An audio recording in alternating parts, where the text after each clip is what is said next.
네, 안녕하십니까. 김영환입니다. 유튜브 방송을 시작한 지 이제 한 3일째 되는데, 보시다시피 초기에는 김혜영 TV라고 했다가, 저하고 국회의원 김혜영이라고 나이는 한참 후배인데, 한자까지 똑같아요. 그 친구가 유튜브에 얼마나 많은 양이 들어가 있는지 제 거를 이렇게 쳐보면 검색해보면 아예 나오질 않아요. 거의 검색이 안 될 지경이 돼서 고민하다가 일단 철학적인 부분을 주로 이제 정치 철학적인 부분을 주로 이제 담다 보니까 이름을 살짝 바꿨습니다. 김혜영 철학사상 TV라고 이렇게 바꿨으니까 혹 모르시는 분들은 검색할 때 김혜영 TV라고 치지 마시고 김혜영 철학만 쳐도 됩니다. 철학 사상 TV라고 치면 좋은데 조금 길으니까 김혜영 철학 하든지 아니면 김혜영 철학 사상으로 검색해 보시면 바로 뜨게 되어 있습니다. 그렇게 하나 좀 알려드리고요. 오늘은 광복절이죠. 광복절인데 참 오늘은 두 가지의 마음이 있어요. 저는 그 마음이 들었습니다. 한 가지는 뭐 경축할 일이죠. 광복절.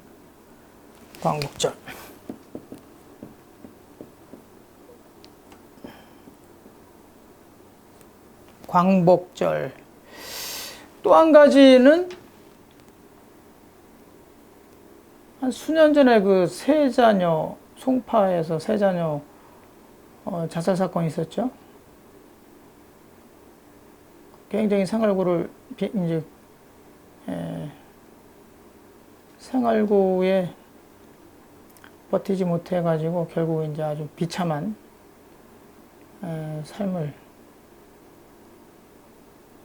삶으로 이제 마감을 했는데 그 이후로도 몇 번 있었고 그러다가 최근 뭐 한 며칠 전에 보도를 보고 살짝 들었다가 오늘 이제 그 내용을 조금 자세히 읽어봤는데 아주 아사됐다는, 탈북 모녀가 아사됐다는, 굶어 죽었다는 그런 아주 비참한 이야기를 듣고 확인하고 오늘 아주 가슴 아팠습니다.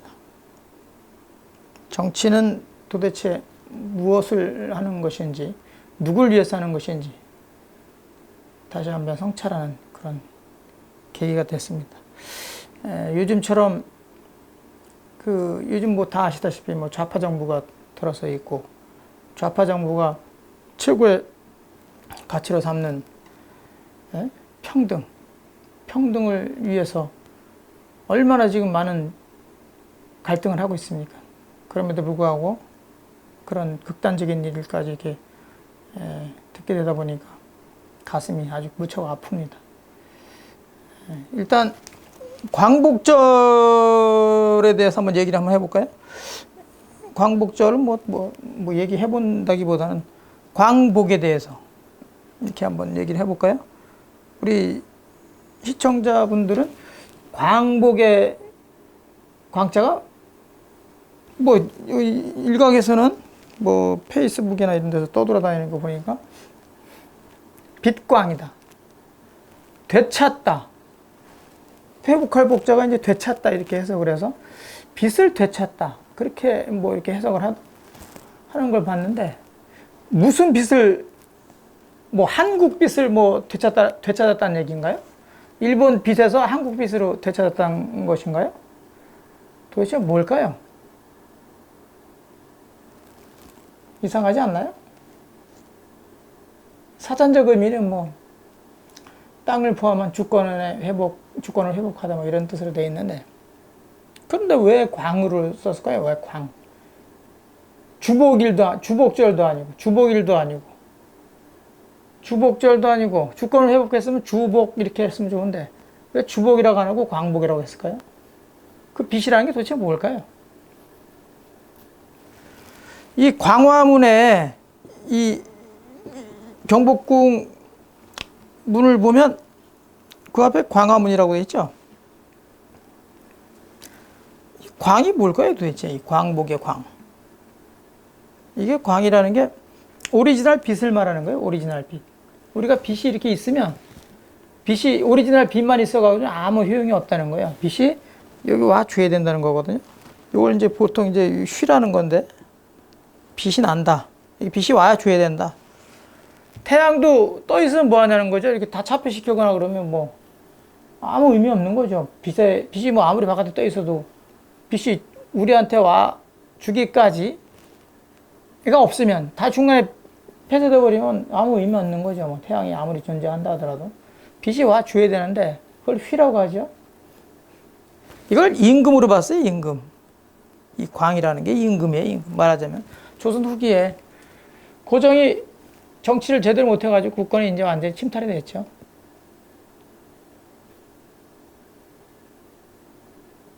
그 빛을, 그러니까 임금이 경복궁에 광화문이라고 이렇게 이름 지어놓고 그 자신을 수양을 잘 해가지고 수신을 잘해서 민중들을 교화시킨다는 거거든요. 이건 자기의 빛을 이제 대체해서 쓰는 건데 임금의 마음이라고 보면 돼요. 임금의 마음. 임금의 마음이 착한 마음으로 수련이 잘 된 착한 마음을 나갈 때 광화라는 것을 잊지 않도록 나가서 교화해라. 민중들한테 교화시켜라.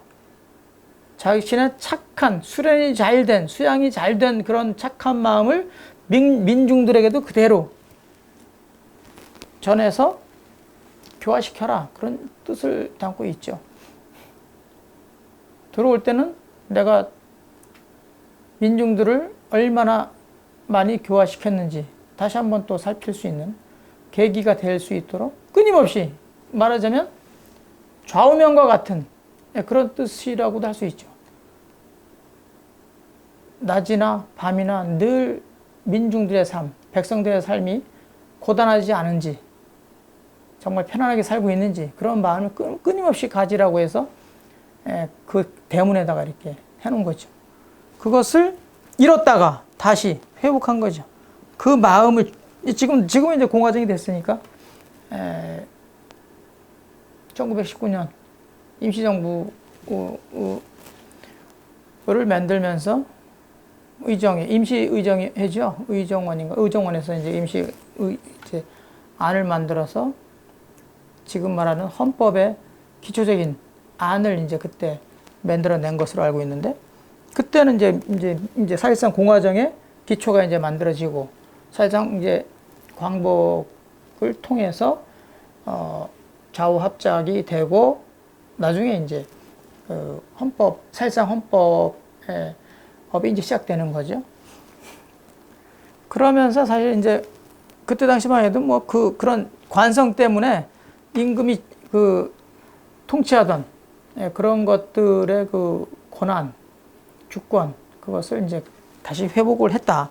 그래서 이제 광복이라고 이름을 지었는데 우리가 그냥 막연하게 그냥 이렇게 광복이다, 해방이다 이런 얘기들을 많이 하면서도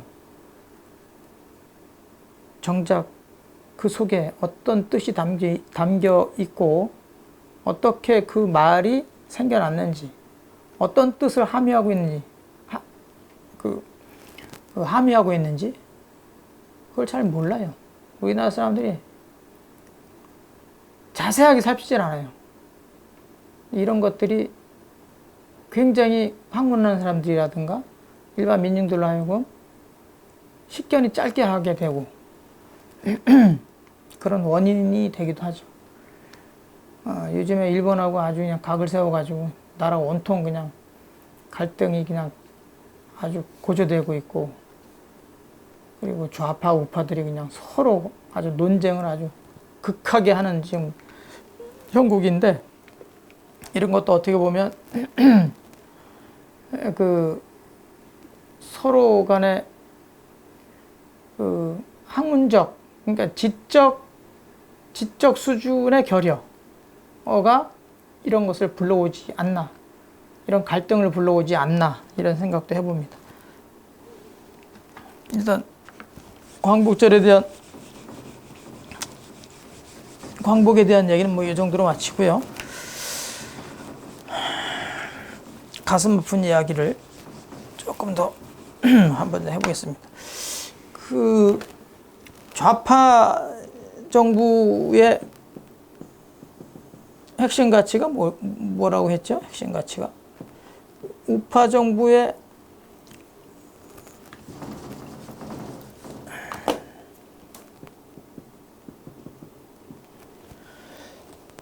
좌파의 핵심은 다들 아시는 것처럼 평등을 최고의 가치를 삼고 있죠.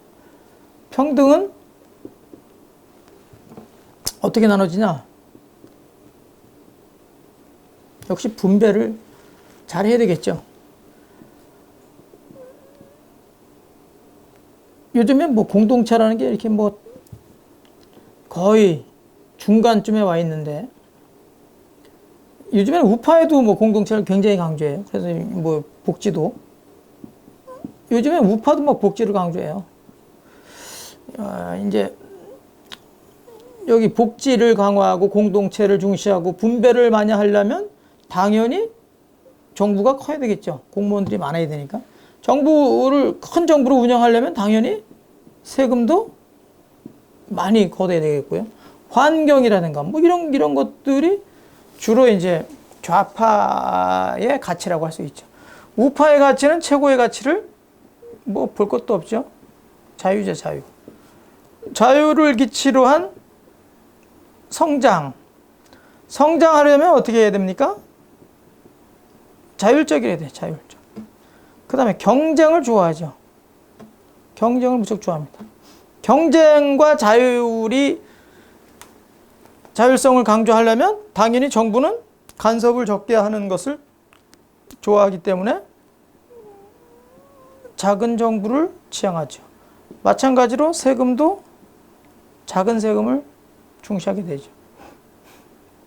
요즘에 이제 복지 쪽을 많이 이제 비스마르크의 복지 정책이 이제 던졌다가 반응이 좋다 보니까 이제 요즘에는 이제 우파에서도 복지를 강조하는데 실제로 좌파의 가치지 우파의 가치는 아니에요, 복지는. 하지만 요즘엔 아주 표를 의식해가지고 복지를 많이 강조하죠. 공동체도도 강조하고. 여기서 이렇게 놓고 보시면 눈치 빠른 분들은 금방 이해가 할 수 있는데, 지금 좌파들이 뭘 했다 하면 이런 말이 있어요.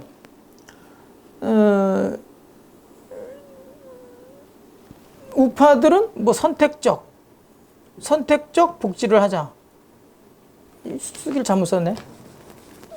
여기다 써야지, 복지. 선택적 복지하자. 선택적 복지. 그럼 좌파들은 복지를 할 때 무슨 복지를? 보편적 복지를 강조해요. 이거 웃기지 않아요, 이거? 웃기지 않습니까?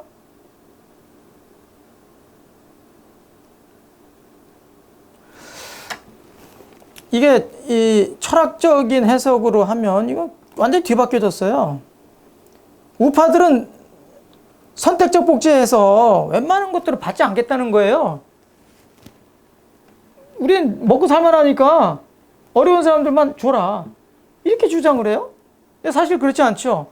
세금을 많이 냈으니, 똑같이 동일하게 냈으니, 비율만큼 냈으니 우리도 달라, 이렇게 주장을 해야지 맞는 거죠. 근데 오히려 이 좌파 쪽에 진영에 있는 사람들은 보편적을 또 강조해. 보편적 복지를 강조한단 말이에요. 웃기지 않냐 이거예요. 살기 어려운 사람들한테는 어떻게 해야 되는 거예요? 살기 어려운 사람들한테는 더 많은 혜택을 주어서 어떻게? 복지를 강화하고 공동체 중심하고 분배를 잘해서 평등의 가치를 부합시키려고 하려면 어떻게든지 아주 무척 어렵게 사는 사람, 정말 이렇게 극단적인 선택을 해야 될 만한 사람들이 있다 그러면 그런 사람들한테 더 많은 혜택을 줘야 된다는 얘기 아니겠어요? 무슨 보편적 복지를 주장합니까? 선택적 복지를 주장해야지 이 가치에 부합이 되지. 그래서 극단적으로 어렵게 사는 사람들은 더 많은 복지를 부여받도록 하는 게 맞는 거고, 이 우파들은 선택적 복지를 주장하는 게 아니라 보편적 복지를 주장해야 되는 거예요. 자기들도 얼마든지 자기들도 의무를 다 했으니 권리도 당연히 주장할 수 있어야 되는데 요즘 거꾸로 주장을 하고 있죠. 우리는 안 받을 테니까 어려운 사람들한테 많이 줘라. 이거 아주 웃기는 논리예요, 지금.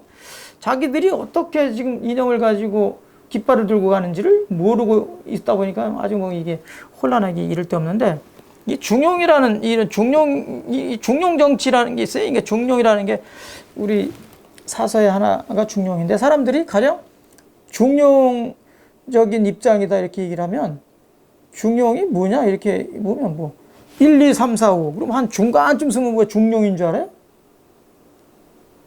그건 무슨 중용이야. 그건 숫자적인 거지. 그게 무슨 중용입니까? 때 적중하는 거예요. 때 적중하는 거. 시중. 때 딱딱 적중하는 게 적중해야 하는 것을 시중이라고 해요. 가령 하루에 밥 3끼 먹는데 아침 먹고 점심 먹고 저녁 먹는데 점심을 굉장히 많이 먹었어요. 아니면 조금 늦게 먹었어요. 그럼 저녁 시간이 일정한 시간이 또 됐는데 그때 소화가 좀 덜 됐거나 배가 아직 덜 고프면 저녁은 어떻게 먹으라는 거예요? 또 그 평소에 먹는 만큼 먹으라는 겁니까? 그게 아니고 배가 부를 때는 조금 덜 먹는 게 중용이고, 배가 많이 소화가 너무 잘 돼가지고 평소보다 너무 잘 돼서 배가 너무 고프다. 그럴 땐 평소의 양보다 조금 더 먹어주는 게 그게 중용인 거예요. 때에 딱딱 적중하는 거. 그게 중용이란 말이에요. 배가 많이 고파. 아니, 가난한 사람들은 배가 많이 고프다는 얘기잖아요. 그럴 때 좀 더 평소보다 더 많이 줘야 된다는 얘기예요. 배부른 사람들은 평소보다 돈을 조금 덜 주고 먹는 것도 조금 덜 줘야 된다는 거예요. 아, 그래야 좀 내려가고 이쪽 올라가고 그래야 비슷해지는 거 아니에요. 세상이 잘 사는 사람이 대부분이고 못 사는 사람이 대부분이다. 그건 문제 없어요. 잘 사는 사람이 많고 못 사는 사람도 많고 이 갈등이 비롯된다는 거예요. 그러니까 비슷해지면 괜찮다는 거예요. 비슷해지면. 보수도 무조건 자기들 자유만 쟁취하기 위해서 자기들만 생각하지 않는다는 얘기예요. 결국 또 공동체 중시하잖아요. 왜? 새 집이 부서지면 새 알도 깨진다고 하는 소외난파라는 말이 있잖아요. 소외난파? 그렇죠. 알도 깨진다고 했으니까. 국가를 인정하지 않을 수 없는 거죠. 아무리 우파라고 하더라도. 근데 이상하게 왜 어려운 사람들한테 관심을 왜 갖는다고 하면서 기계적 관심만 갖냐 이거. 기계적 관심만. 난 이런 것들이 굉장히 나는 불만이고, 좀 이념을 맨날 가지고 뭐 싸움박질만 하지 말고 무엇이 정말 평등에 가까운 건지. 우리는 자유와 평등이라는 양날, 우파와 좌파가 이렇게 비슷비슷하면 사실은 이제 그게 학문적으로 뭐 민주주의라고 말할 수 있는데, 지금 우리는 자유는 상당히 신장돼 있죠. 평등이 자유만큼 신장돼 있습니까? 그렇지 않죠. 그래서 우리는 자유민주주의 국가라는, 아직 민주주의가 덜 성숙된 나라라는 것을 표방할 수 있는 거죠. 그걸 접두가 붙었다는 것 자체가 이미 아직도 민주주의라는 그런 이름에 걸맞지 않다는 거예요. 민주주의 하면 자유와 평등이 어느 정도 균형을 잡는 이런 나라만이 쓸 수 있는 말이죠. 자유라는 접두가 들어갔다는 것은 아직 제대로 된 민주주의가 성취된 나라가 아니라는 거예요. 성립된 나라가 아니라는 거예요. 참기름 고소하고 맛있죠. 진짜 참기름 그러면 진짜입니까? 그 참기름? 진짜 참기름 접두어를 넣어버리면 참기름이 진짜예요? 진짜 고소한 참기름 이렇게 앞에 접두어가 들어가면 그게 진짜 참기름이냐 이거. 진짜 참기름은 앞에 접두어가 필요 없어요. 그냥 참기름 하면 고소하고 맛있는 거예요. 민주주의 하면 되는 거예요, 원래. 근데 지금 우리가 평등이 아직도 덜 떨어져 있잖아요. 덜 떨어져 있어.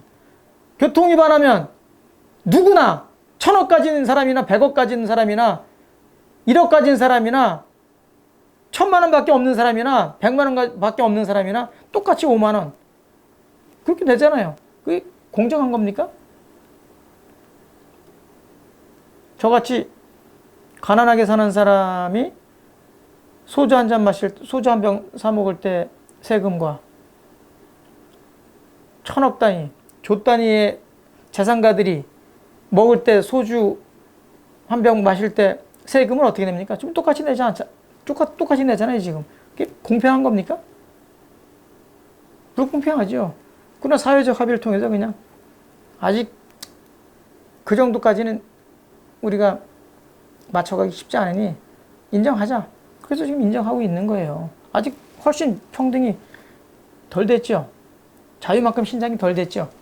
그럼 이쪽이 점점 강조를 해가지고 치밀하게 접근해야 되는데 그냥 성지들만 급해가지고 그냥 기계적으로 팍팍팍 그냥 올해는 얼마 올리고 뭐는 이게 뭡니까 이게 나라가 완전히 그냥 거의 초토화 지경이죠. 초토화 지경. 세상이 감성대로 다 이루어집니까? 쉽지 않아요. 그렇게 마음먹은 대로 척척대면 세상에 갈등할 일이 뭐가 있겠습니까? 예? 이름에 걸맞은 대통령부터 장관, 고위관료들 자기 이름에 딱 걸맞게 움직이면 나라 금방 안정됩니다. 하도 이름값을 못하니까 그냥 세상이 시끄러워지고 혼란해지고 하는 거 아니겠습니까? 좌파들이 좋은 게 많아요. 우파들도 좋은 게 많아요. 자율 경쟁이 얼마나 좋습니까? 세금도 적게 내고 정부도 작게 하면 경쟁력이 높아지죠. 그럼 또 살아날 수 있는 힘이 생기니까 또 좋죠. 이것만 또 강조되면 또 어떻게? 그럼 지금처럼 또 이렇게 어려운 부분이 많이 생기잖아요. 지금 또 정부가 좌파 정부가 들어오니까 또 이쪽에다 그냥 틈만 나면 그냥 너무 기계적으로 움직여버리니까 우파들이 또 기업 활동을 못 하잖아요. 기업 활동 못 하니까 사람들이 오히려 공공일자리만 다 공공일자리가 늘어난다고. 아니, 성장 동력이 있어야지. 성장 동력도 내가 얼마 전에 연구소 사람들하고 만나서 얘기하다 보니까 요즘에 뭐 주 52시간 한다고 그냥 6시 땡 치면 그냥 컴퓨터 자동으로 꺼져버리게 해놔버렸대. 1분 따라잡는다고 말로만 하지 말고. 아니, 잠을 자지 마야지. 이 연구에서 이기려면 일본을 말로만 무슨 상품 팔지 말고 무슨, 안 팔아주고 무슨 감정적으로만 대응하는 게 할 게 아니라 이성적으로 철저히 잠은 자지 말고 열심히 끊임없이 따라가도 지금 현찮을 판인데 무슨 52시간에 그냥 사람들만 공공일자리 엄청나게 많이 늘여놓고 그게 무슨 일을 손가락 하나 잘린다고 죽어요, 사람이? 팔 하나 자른다고 죽어요? 관리 잘하면 살 수 있어요. 핵심, 이 속에 있는 핵심, 두뇌를 포함해서 핵심 장기는 조금만 조그만 상처받아도 치명상을 당할 수 있는 거예요. 건드리지 말아야 될 걸 건드리지 말고, 건드리려고 그러면 아주 조심스럽게. 뇌 수술할 때 그냥 쉽게 막 합니까? 뇌 수술할 때? 심장 수술할 때 막 해서 그냥 정말 그냥 그 오래된 아주 심장 수술 전문가들이 아주 심도 있게 해가지고 그거 하고 그러는데, 응? 아마추어가 그냥 심장 수술하면 된다고 툭툭 찢어와가지고 탁 그냥 꼬매버리고 말이야. 뇌 수술도 팍 했다가 대충 하니까 이게 제정신이야 그게? 지금?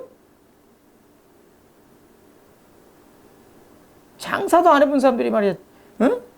한 방에 이런 저런 다 하고, 응? 오늘은 저도 막 횡설수설하네. 횡설수설. 이 얘기다 저 얘기다 지금 감정이 저도 이게 이성적으로 저도 얘기를 해야 되는데 저도 뭔가 지금 탈북 모녀 굶어 죽었다는 얘기 듣고 아주 흥분을 해가지고 지금 횡설수설을 하는데 약간 정가하는 느낌도 들지만 횡설. 동시대 학자들이 전부 얘기하는 게 이 횡설이에요. 가로행. 횡설. 역사적으로 얘기한 학자들이 쭉 얘기한 게 이게 수설이라고 그래요. 수설. 수설. 동시대 학자들이 쭉 얘기하는 것들이 다 횡설. 그러면 뭐가 있어요? 여기서 뭐가 마주칩니까? 중간중간에. 이 접점이 있죠? 이 접점을 우리 듣는 사람들, 책으로 봤을 때는 독서하는 사람들이 그 어떤 이야기를 하는지 찾아내야 된다는 거예요. 찾아내기 쉽지 않지만 찾아내야죠. 횡설수설한다고 그걸 비판할 게 아니라 횡설수설하더라도 그거 조리를 듣는 사람, 보는 사람, 읽는 사람이 찾아내는 게 아주 현명한 사람이다 이렇게 평가할 수 있는데, 약간 오늘 제가 흥분하다 보니까 이 얘기 저 얘기 횡설수설 했는데,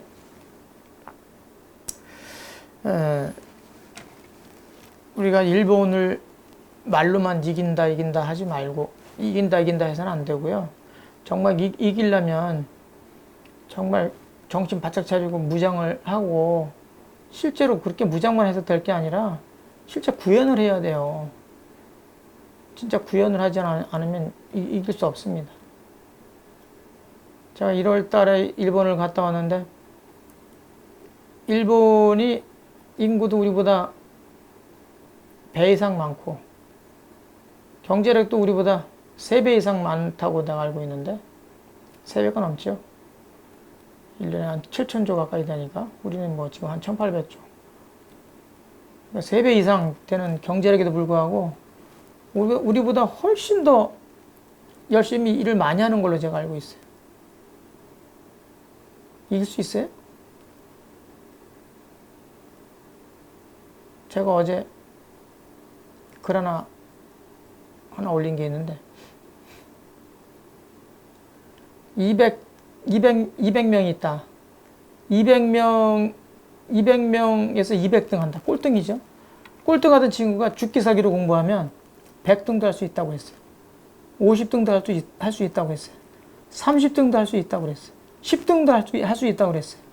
그러나 5등, 3등, 1등 하는 거는, 이거는 정말 쉬운 문제가 아니다. 우리가 지금 세계 경제 교역량으로 따지면 거의 뭐 엄청난 나라가 됐죠.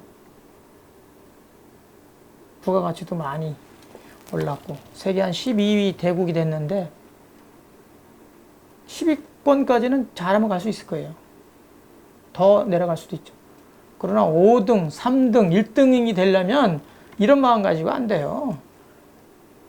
100등, 50등, 30등, 10등까지는 이렇게 어느 정도 이렇게 올 수가 있는데, 5등, 3등, 1등은 이건 말처럼 쉬운 게 아니에요. 감정을 다 죽이고 잠도 자지 말고 죽기 살기, 그거보다 훨씬 더 지금까지 죽기 살기를 살아온 것보다도 훨씬 더 강력한 에너지와 끈기와 지혜를 동반해도 지금 될까 말까 해요. 제발 좀 까불지들 마시고 공부도 좀 해요. 공부도 해봤어요? 죽기 살기를 한번 해봤습니까? 검정고시 해봐가지고 죽기 살기를 공부해봤어요? 잠 자면서 한번 해봤어요?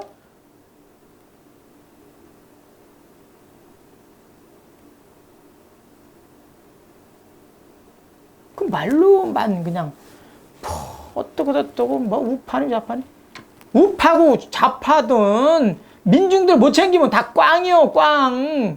민중들이 먹고 사는데 지장이 없어야 되고 편안하게 살 수 있도록 하지 않으면 좌파 우파다 개 풀 뜯어먹는 소리요 다.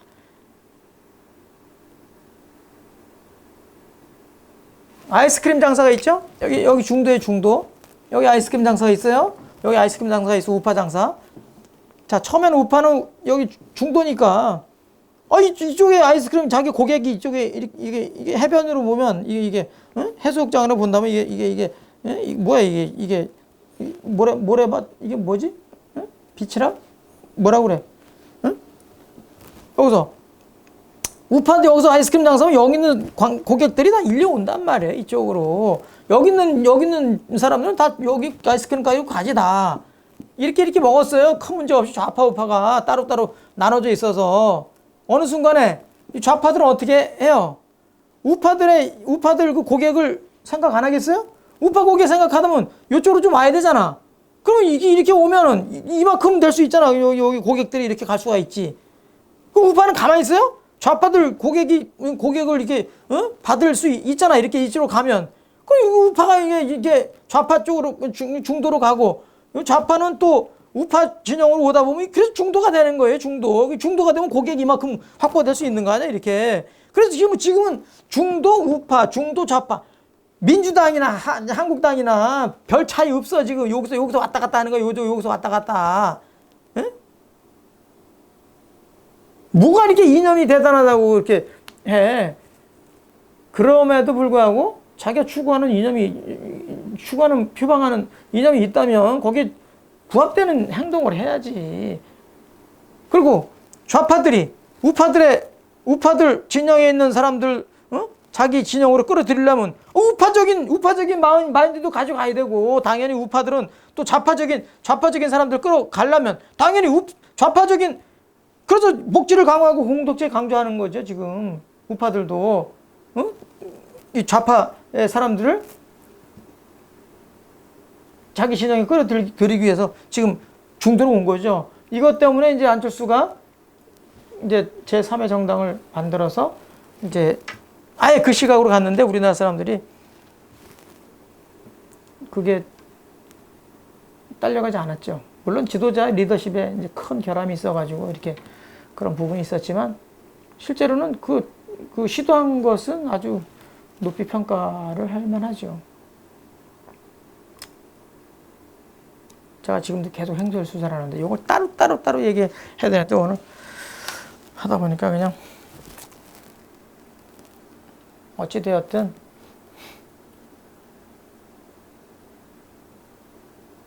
지금 좌파는 좌파대로 우파의 진영 사람들을 생각 안 하고 내 방식대로 가겠다 하는 것은, 이것은 큰 착오다. 그렇게 가면 안 되고요. 바꿔야 됩니다. 공자가 그런 말을 했어요. 사람은 신이 아니다. 얼마든지 실수할 수 있다. 다만 실수를 인정하고 고치면 된다 그랬어요. 근데 실수를 알았음에도 불구하고 그걸 인정하지 않고 고치지도 않는다면 그거야말로 큰 허물이 될 것이다. 이렇게 얘기를 했단 말이에요. 그러니까 지금 여러 가지 패착이 있었어요. 패착이 있었는데 그걸 인정하고 빨리 고치면 된다. 이렇게 생각합니다. 아직 늦지 않았다고 저는 생각하고, 우리나라 사람들이 어려움에 봉착하면 할수록 항상 단합하는 그런 기질들이 아주 강합니다. 97년도 IMF 왔을 때도 세계 어느 나라보다 빠르게 극복을 한 것도 그런 기질이 드러나서 이렇게 그렇게 극복을 했다. 이렇게 생각을 합니다. 그것처럼 지금 상당히 어려운데 좌파의 대통령부터 시작해서 마음을 한번 바꿔주면 우파들도 따라오지 않을 수 없습니다. 협력하지 않을 수 없습니다. 아무리 적대적인 이런 생각을 가지고 있던 사람도 뭔가 잘못을 인정하고 새롭게 출발하겠다고 하는데, 이거를 반대하는 사람은 없어요. 제가 알기로 우리나라 사람들이. 거기에 대해서 진짜 반대하면 정말 부메랑이 될 수밖에 없고 정말 존립할 수가 없다. 이렇게 생각을 합니다. 확신합니다. 예, 지금 어쨌든 나라 사정이 굉장히 백척관두에 있고, 진짜 계란이 많이 쌓여 있어가지고 언제든지 떨어져서 깨질 수 있는 노란의 위기에 지금 봉착해 있는데, 이걸 지도자들이 10분 더 위기를 인식하고 빨리 개선했으면 좋겠다는 생각을 해봅니다. 오늘 좀 여러 가지로 횡설수설 했는데, 횡설수설도 경우에 따라서는 또 도움이 되는 수도 있다. 이렇게 생각하시고 이해해 주시면 좋겠습니다. 오늘 이것으로 마치도록 하겠습니다. 고맙습니다.